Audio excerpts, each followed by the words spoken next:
right, so we're back now. Now our number 4 is square root function. Square root of 4x squared minus 16. I graphed that. You can use a standard window here, and it'll give you some sort of a graph. But basically, anytime you have just a square root value, no plus or minus, it always takes this kind of shape. Now, how did I find the 2? Well, if you said 4x squared minus 16 equals 0, 4x squared equals 16, x squared equals 4, and x is plus or minus 2. I don't need the minus. So here we start at 2, and we work our way up towards infinity. With the y, we start at 0, and we work our way up towards infinity. But my infinities are not too good. They're infinitely bad. Now, we want to find the domain and the range. The domain is simply x greater than 2. 2 goes from 2 to infinity. There is no graph to the left of 2 on the x-axis. Range, y is greater than 0. There is no graph below the x-axis in the negative range. Is it a function? Yes.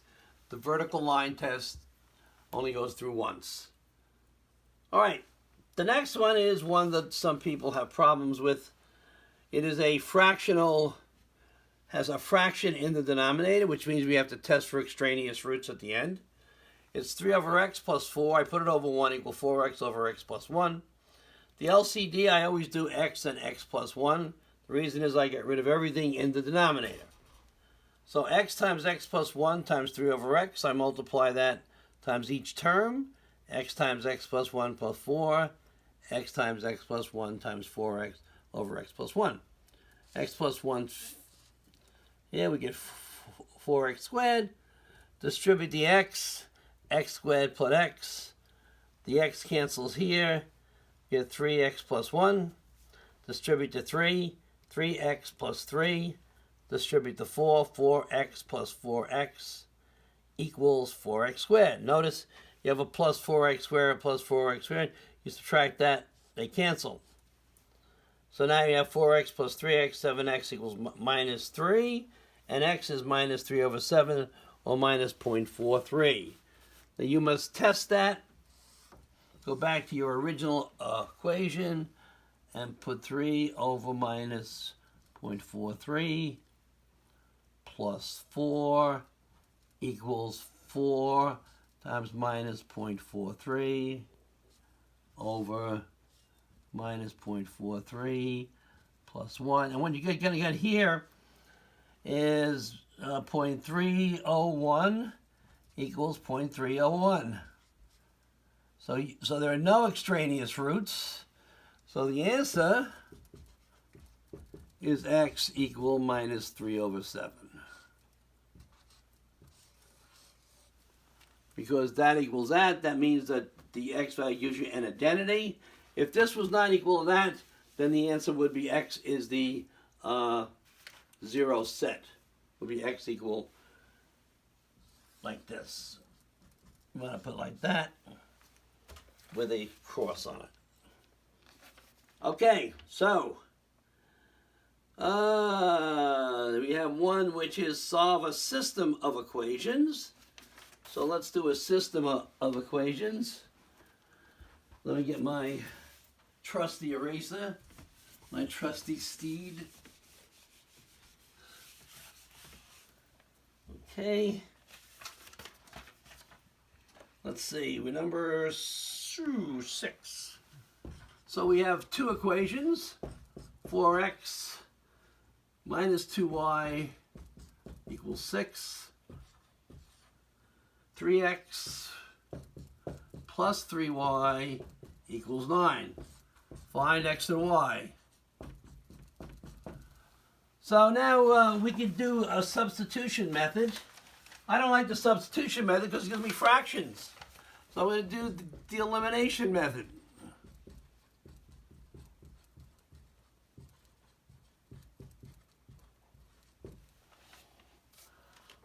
I'm going to multiply 1 every term by minus 3. Don't forget to do it on the right. I'm going to multiply second one by 4.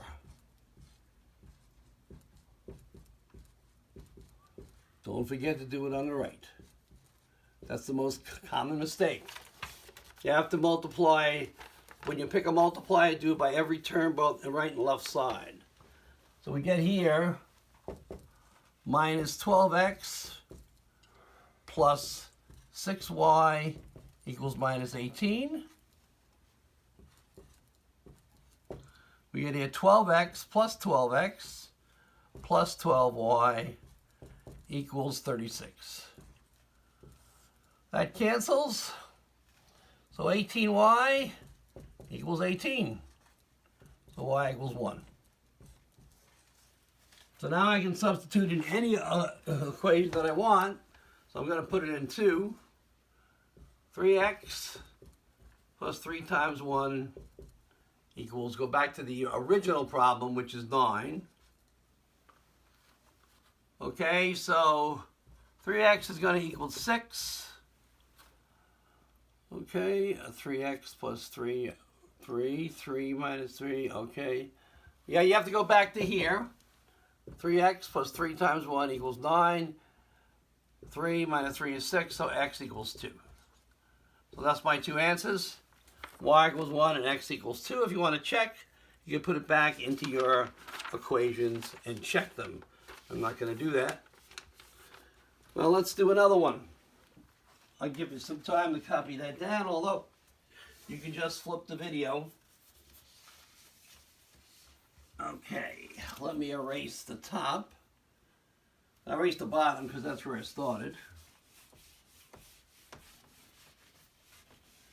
And we're going to do another one. And this one is going to be a company. This is number 7. So I have a certain company. And its cost equation is given by 360. Okay, we have the OCD video. Okay, 360 plus 10x. Those lines come back to the extraneous ones later in the equation. 0.2x squared, right? And we have a price. Price per unit is given as 50 minus 0.2x. So this is your dollars per unit. Notice you have an x in there. So the dollars, and so the x actually is controlled by the price. So this is a, pretty much I can fix the price by fixing the x. It's a monopoly market. So what do I want to find here? All right, I want to find Rx. That's always P times X, whatever P is. So it's 50 minus 0.2x times X is 50x minus 0.2x squared. That's my revenue. I want to find my profit. Now, price is little p and profit is big P. That's always revenue minus costs. That's going to be 50x minus 0.2x squared. I always put a bracket here to remember to distribute over the costs.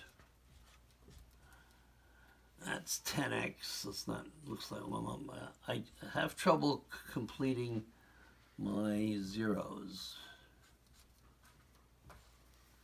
Okay, so this is going to be 50x minus 0.2x squared minus 360 minus 10x minus 0.2x squared.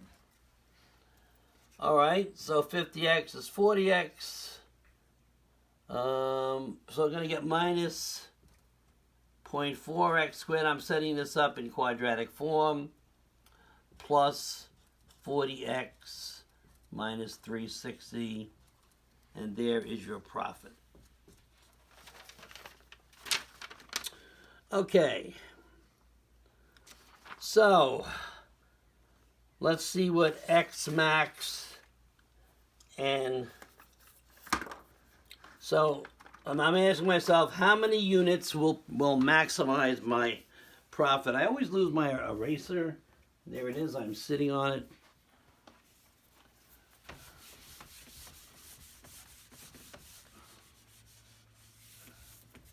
All right, so what I want to do is find X to maximize profit. So I use my vertex equation. And if I go down here, it is in standard form.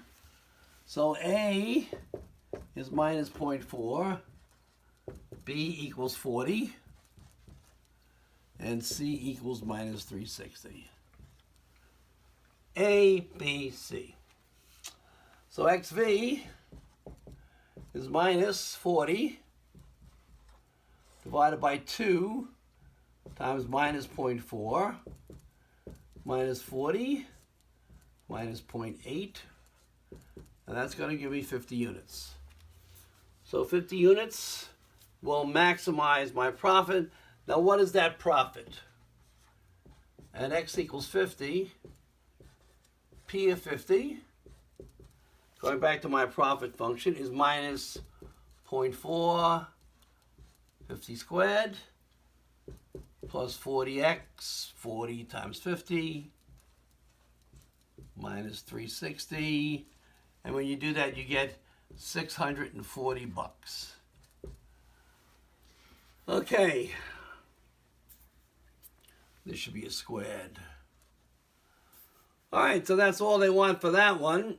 They could ask for a break-even point, which means that you have to say, if they ask for a break-even point,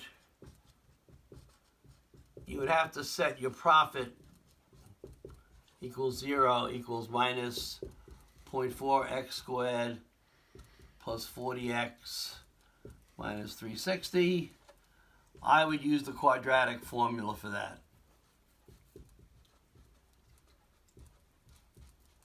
But they didn't ask for that.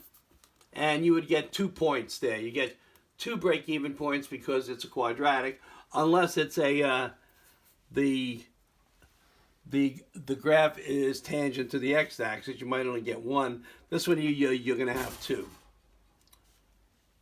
So the break-even point can be between 2 values. What is a break-even point? Well, a break-even point are those points where the company begins to make a profit. Usually with a quadratic, we would have a range of break-even points. So we might start at, let's say, x equal 20, making a profit, but then we reach x equal 1500, and then we start to lose again. So we can have a range where we lose in the beginning and lose in the end when the product maybe becomes obsolete. So, let's go on to the next one. How much time do we have left now? We're on the 14th minute here. Okay, well, maybe I can just write it down. Write it down, yeah. Okay, so I'm not sure what number I'm on, probably 8. Yeah, that's right. So I'm given f of x equals 2x squared minus 1 over 3x third minus 16 minus 216. And I want to graph it. Graph it first. We got to use a window here. It does ask you to find the window. I have not taught you how to find windows yet. So I'll give you on this quiz, like the X window is going to be 0 and 20, min max, and the Y window is going to be minus 5, and 10. And your solution looks like this.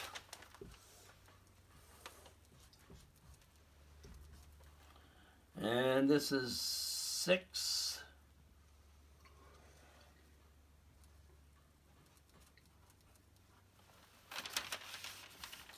And the curve looks something like this.